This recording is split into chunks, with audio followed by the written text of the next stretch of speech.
Fala nação, tudo bem com vocês? Sejam bem-vindos a mais um vídeo do nosso canal Nação Fla, notícias diárias sobre o Flamengo. Vamos reagir ao corte do pós-jogo do Flamengo, linha de passe do ESPN, os comentaristas falando tudo sobre esse jogo, analisando os melhores momentos e também transmitindo a classificação do Flamengo para a final da Copa do Brasil, que vai enfrentar o Atlético Mineiro. Não se esqueça de se inscrever no canal, ativar as notificações e curtir esse vídeo. Dito isso, sem mais enrolações, vamos para o vídeo. Fã de esportes, linha de passe nesse domingo um bocadinho mais cedo, né? Afinal de contas, a gente chega coladinho com essa semifinal de Copa do Brasil e o Flamengo passou. O Flamengo está classificado para mais uma decisão da competição. Vai enfrentar o Atlético Mineiro, que ontem se classificou passando pelo Vasco. A gente vai analisar esse confronto, vai trazer a palavra dos treinadores, toda uma grande cobertura dessa passagem do Flamengo à decisão aqui nesse linha de passe com o professor Celso Zelt, também com o André Kifuri e com o nosso Donan. Muito bem, fã de esportes, de volta com o nosso... Jogadas de perigo no contra-ataque, então assim, deu certo.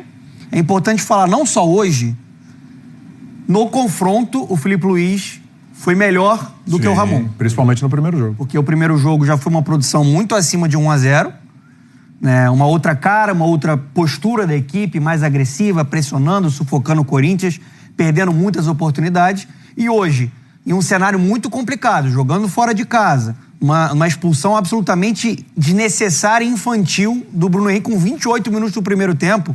O Filipe Luís faz modificações, consegue se defender com organização e eu acho que não tem como a gente não destacar alguns jogadores, né? Porque, além de tudo, alguns jogadores mostraram qualidade e personalidade. Sem dúvida. O Gerson é o grande protagonista desse time na temporada, principalmente depois da lesão do Pedro, né? Vestindo braçadeira, e um jogador que oferece a pausa. E no momento que você precisa de alguém para ser um desafogo lá, ele segura, ele consegue sustentar de costas, ele sabe o momento certo de acelerar, ele tem muita qualidade e muita inteligência, né? Uma partida monstruosa dele. O Wesley questionado, muito bem no jogo. Um jogador que conseguia atacar o corredor, ajudar na marcação e também ser um jogador de velocidade. O Ortiz, mais uma vez, muito bem ali na zaga. O Pulgar, que é um jogador que estava com um período de oscilação, hoje foi muito bem no meio campo. Deu força para esse duelo de meio campo. Então o Flamengo foi superior no confronto, um time mais organizado e que mostrou uma característica de se fortalecer na adversidade. Merece a vaga muito por conta disso. Achei que o Felipe foi muito bem com as modificações e como ele teve uma leitura ágil para fazer uma modificação que o campo pedia. E é um Flamengo, né, prof, que, claro, a gente vai falar do lado do Corinthians também, o que esteve ruim no Corinthians, mas é um Flamengo que mostra uma superação física já há muito tempo, né? Eu acho que o jogo hoje mostrou isso de novo.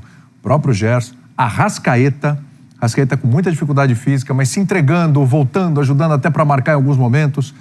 De La Cruz, que acabou saindo também. A gente vê que é um Flamengo que ele vai superando tudo o que aconteceu durante o ano e vai tentando se superar fisicamente também. Agora faltam 2 jogos, um dia 3, outro dia 10. São 2 finais de semana, 2 domingos.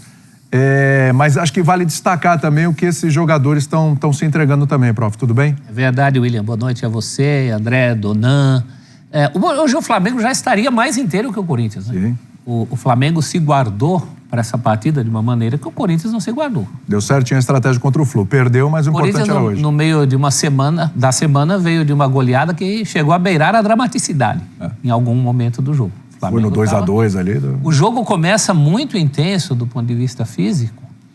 E até o meu filho, Daniel, vendo comigo, falou assim, se continuar assim, o Flamengo vai levar vantagem até o fim. Aí há a expulsão e claramente tem um time que soube jogar com 1 a menos contra um que não soube jogar com 1 a mais. Eu acho que muito da estratégia do Filipe Luís ter dado certo é que o Corinthians não foi. Não foi do jeito que se pensava que poderia ir. Pelo menos do ponto de vista quantitativo. Do ponto de vista qualitativo, não há dúvida de que o Flamengo é melhor que o Corinthians. Esse jogo mostrou isso. Né? O Flamengo não é o tipo de time que fica com 10 anos e fica rebatendo bola para o adversário toda hora. Ao contrário, ele ficava com a bola. E o Corinthians, por sua vez, tinha até algumas soluções. A gente vai debater isso aqui. Eu acho que o Ramon Dias já devia ter voltado para o Igor Coronado. O problema estava em alguém mais no meio-campo para auxiliar o Garro. Perdeu-se um pouco de tempo com isso. Mas, verdade seja dita, não só nos 90 minutos de hoje, mas nos 180 desse confronto, em que o Corinthians teve até sorte de chegar em São Paulo com uma diferença de 1 gol só para tirar. A classificação do Flamengo é plenamente merecida. E se fosse o Corinthians o classificado, haveria muito mais barulho por parte do perdedor, porque essa era a última chance de título, ainda é a última chance de título do Flamengo, numa final inédita com o Atlético Mineiro. Dois rivais nacionais que nunca decidiram o título, né? Nunca decidiram o título.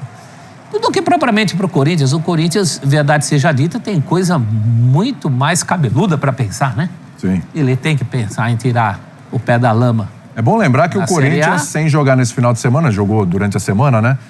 Mas ele voltou para a zona do rebaixamento com o triunfo do Vitória. Com muito poucas vitórias no campeonato, né? O Corinthians está na hora de fazer o Campeonato Brasileiro, com sequência que ele tem feito nas Copas. Fora a Sul-Americana, que é importante sim, é o último título oficial que falta na história do Corinthians. Só um ponto para completar a situação da mexida do Felipe Luiz. Não fazia sentido a permanência do Gabigol. O Gabigol sem a bola, e ele é um jogador que está com pouca energia, ia produzir muito pouco. Ele não seria um jogador para acelerar num contra-ataque, ele não seria um jogador para jogar de costas e fazer um pivô numa bola esticada. Então ele seria um a menos, ia ser mais um jogador a menos. Então o Flamengo começou o jogo com um a menos, é isso? Eu acho que ele está produzindo muito pouco. Está muito distante daquele Gabigol que a gente já viu. Até teve uma melhora, só para a gente ver como é que estava o padrão anterior. É para um jogador que não estava com muita confiança. Mas para um jogo que você precisava sobreviver e marcar e ter muita competição sem a bola, não fazia sentido o Gabigol permanecer. Fazia sentido você até adaptar mais um Arrascaeta, um Gerson para jogar, segurar um pouco, e acabou dando certo essa estratégia. Então achei que ele foi corajoso e fez uma modificação correta que deu certo. Eu só acho que você passa uma mensagem de que abriu mão dos seus atacantes, né? Ele passou a ter só o Arrascaeta como atacante, e aí o Corinthians tem seus problemas, suas limitações. Mas justamente olhando o adversário... No 11 contra 11, você tem mecanismos para compensar aquilo que o Gabriel não te entrega defensivamente, desde que os outros jogadores estejam cientes e de acordo com isso, e acho que essa é a aposta do Felipe Luiz para compensar, né? Para resgatar o Gabriel Barbosa a partir do momento em que ele assumiu a posição de técnico. Justamente no jogo contra o Corinthians, na primeira partida no Maracanã, né? Quando, aliás, o Ramon foi ao campo com uma escalação que não tem explicação e jamais terá. Então, quando o professor Celso Zelt for atualizar os livros do Corinthians que ele já escreveu, ele vai ter que colocar ali. É um pedido meu. Ele vai ter que colocar ali. Por que a escalação é essa? Naquela noite no Maracanã, Ramon Dias, treinador corintiano, que dirigiu o Corinthians no período tal a tal. Abriu o meio campo. Escalou uma equipe cuja funcionalidade não foi comprovada e nem será enquanto o futebol existir.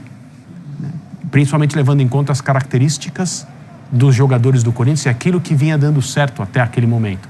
Mas como ele próprio disse, isso não teve tanto prejuízo assim, porque o Corinthians perdeu de 1 gol só. Sim. Mas, voltando, no 11 contra 11, o Flamengo com o Gabriel Barbosa tem como compensar aquilo que ele não faz defensivamente. No 10 contra 11, aí eu já acho que não dá para fazer isso. Imagino que foi isso que o Felipe Luiz pensou no cobertor curto, que é qualquer decisão a respeito, né, de substituição no futebol. Mesmo escalação, você ganha alguma coisa e deixa de ganhar outra. Num jogo como esse, vida ou morte, sequência para a final ou eliminação, ainda mais no ano que o Flamengo vem mostrando até agora, eu, no lugar dele, teria feito a mesma coisa. Assim, para falar novamente sobre o assunto do Gabigol, algo que é importante. Quando ele era titular de maneira incontestável, porque ele produzia no Flamengo, e o Pedro era o reserva, e ele teve que esperar o momento, o Pedro, quando entrava, produzia, fazia os gols dele. E ele tá tendo uma sequência, o Gabigol, e não tá conseguindo virar a chave, não tá conseguindo ser a solução de fato para esse ataque.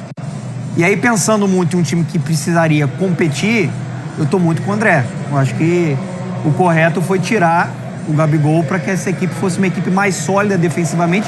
E foi o que aconteceu. O Flamengo jogou com 1 a menos praticamente 1 tempo e meio e pouco sofreu. Tudo bem, o Rossi fez algumas boas defesas. Sim. Mas, no geral, a gente não viu o Corinthians amassando o Flamengo. O Corinthians, mais uma vez, mostrou uma dificuldade quando tem que enfrentar um adversário mais fechado. Falta o repertório, falta essa criatividade. E aí o Ramon também achei que ele demorou muito para fazer algumas mudanças. Poderia ter mudado até antes. Até no primeiro tempo acho que já poderia ter mudado. Por exemplo, com o Carrillo. Acho que o Carrillo é um cara que dá mais qualidade para esse meio campo, dá categoria para esse meio campo. Mas ele acabou modificando no segundo tempo e aí desestruturou muito a equipe. Ele volta com o Carrillo no intervalo, quando na verdade a expectativa era que ele voltasse com o Coronado. Com o Igor Coronado. Acho que ali ele fez menos do que poderia fazer. Ou os dois, né? Ou os dois. Ou aí dos dois. É que aí, assim, eu acho mesmo que a torcida do Corinthians entenderia se por acaso há uma estratégia de é tudo ou nada a partir de agora desse errado e o jogo terminasse 0-0 ou eventualmente o Flamengo fizesse um gol. Porque o que aconteceria numa pesquisa entre torcedores corintianos, as dezenas de milhões, fosse assim: no dia em que ficou definido que a semifinal da Copa do Brasil, uma delas seria entre Corinthians e Flamengo. Olha, não precisa fazer o primeiro jogo.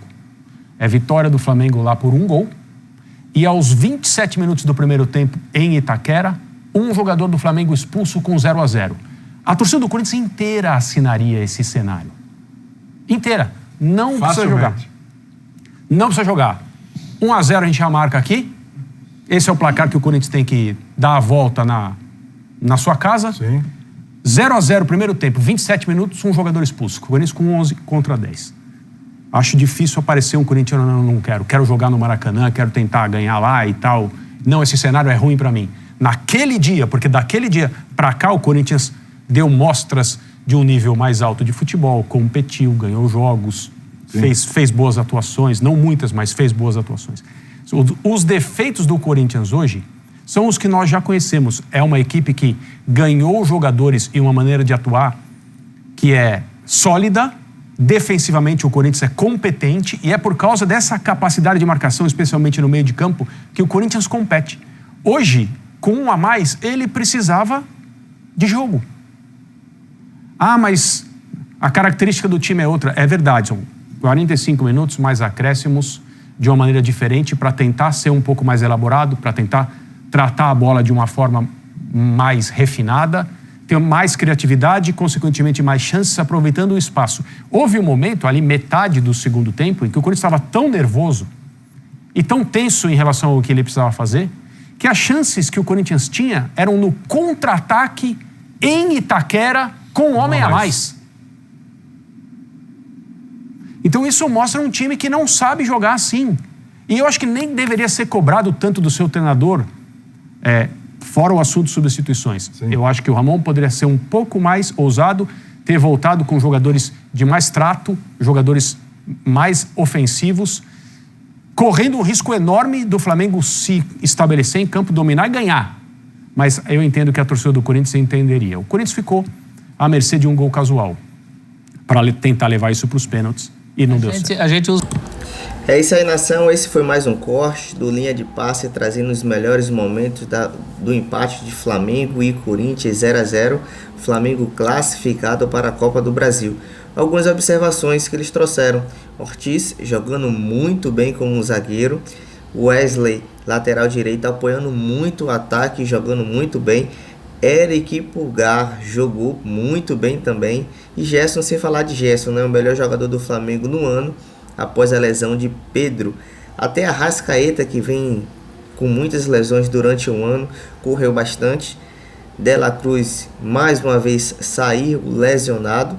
E a gente consegue perceber no time do Flamengo que os jogadores estão se entregando bastante pelo elenco, pelos jogadores e muito também por Felipe Luiz. Bruno Henrique também foi expulso, uma expulsão justa, pela maneira que ele foi na bola, né? Infelizmente, sem querer, é falta, e aquela falta realmente mereceu o cartão vermelho. E a partir dali, do segundo tempo, o Flamengo jogou com 1 a menos. Na metade do primeiro tempo até o segundo tempo, o Flamengo jogou com 1 a menos, visto que Bruno Henrique foi expulso. Nisso, Felipe Luiz trocou, tirou o Gabigol e colocou Fabrício Bruno no lugar dele. Ele ainda fala também que Fabrício Bruno, jogador de seleção brasileira, jogou muito bem. E aí Gabigol teve mais uma chance com o Felipe Luiz.